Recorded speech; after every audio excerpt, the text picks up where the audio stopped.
Hey everyone, my name is Ford from NorCal Thrills, and today I'm bringing you an update from Six Flags Discovery Kingdom for December 16th, 2023.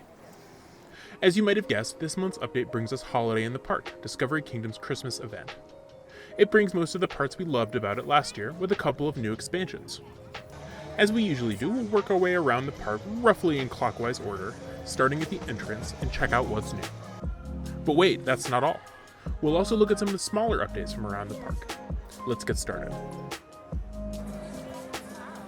Let's start with the park's entrance plaza, which has become the Christmas Tree Plaza area. As you might remember, the centerpiece of this area is the massive Christmas tree in the fountain. And like last year, there's a show that happens every evening where a lucky family can get up and turn the tree's lights on for the night.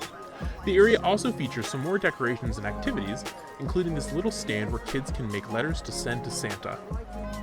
And the first of our ride renames happen in this area, where Wave Swinger becomes Winter Whirl, and the bumper cars are again lit up and called a Reindeer Race. And finally, this year, the park features several walk-around entertainers for guests. In Christmas Tree Plaza, I caught a set of trumpeters playing at the base of the Christmas tree.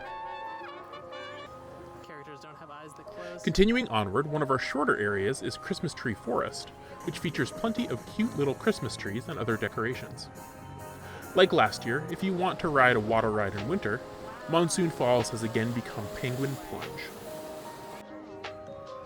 Next up is one of the larger zones in the park, Santa's Toyland. This zone, which stretches from the Sea Lion Stadium back around to the Seaside Junction Plaza, is home to a lot of the toy decorations we've seen around the park in the last few years. Since this zone is where the Sea Lion Stadium sits, here's the place to mention that a pair of holiday animal shows have come back this year: Dolphin Holiday and A Very Merry Christmas, the Sea Lion Show overlay. I caught the latter and thought it was a very cute little story of the animals helping to rehabilitate an elf who was trying to ruin Christmas. The little seal that had to hop along on its belly is my personal favorite. Continuing around the zone, we passed the best new decoration addition to the event this year, this set of awesome inflatables.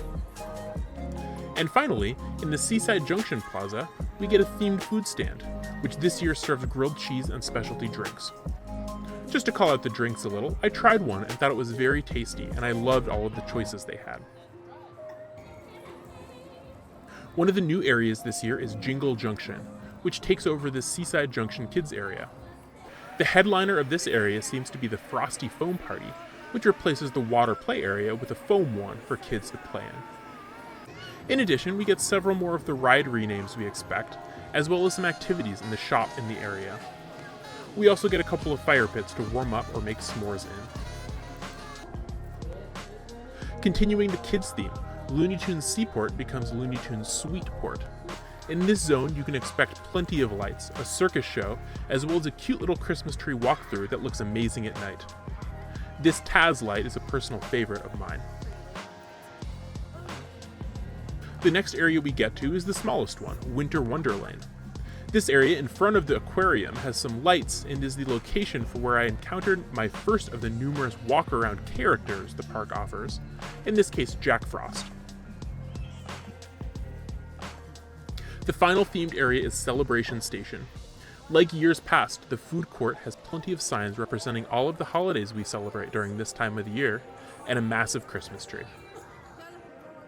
Although the festival grounds itself isn't being used this year, the rides nearby still do transform again into Sugar Plum Spin and Peppermint Twirl as they're enclosed with lights.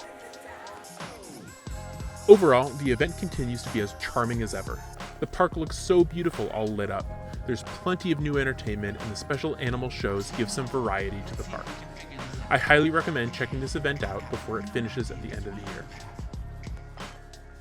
Let's get to some smaller additions from around the park. The biggest one is that the new for 2024 sign at the former Walrus exhibit is still removed from the structure, which leads me to believe that this exhibit isn't going to be coming in 2024 like we thought it was. But there's obviously still a chance that that's not the case, and that instead it's just taking a while to get the sign back up. I'll keep you up to date. Scatabout was in pieces during my visit, with a coming soon sign at the entrance and the main sign down. In this case, you can see the workers' tools at the entrance, which makes me think that it's just undergoing its annual refurb. The penguins remain off exhibit, but this time around, we see a sign saying that they've been removed as a precaution against avian flu. Finally, the former cougar exhibit had a zookeeper inside working with its new inhabitants, a pair of mountain lions. And now, I'd like to end this update with some footage of the animals at the park. This update was taken on a gorgeous day, and as a result, so many of the animals were out and about.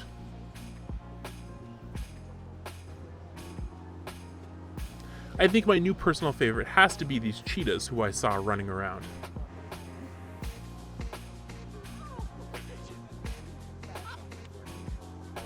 But this parrot was pretty great too.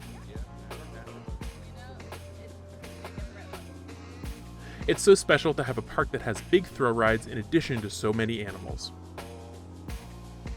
And that'll wrap up our update for the day. In this update we covered Holiday in the Park and all of the themed areas that it brought us, from Christmas Tree Plaza and its massive Christmas tree, to the new Jingle Junction and its kids' rides. But in addition to that, we took a look at some of the smaller updates, including a new inhabitant of an old exhibit. My next update from the park will be sometime in February to check out some off-season changes.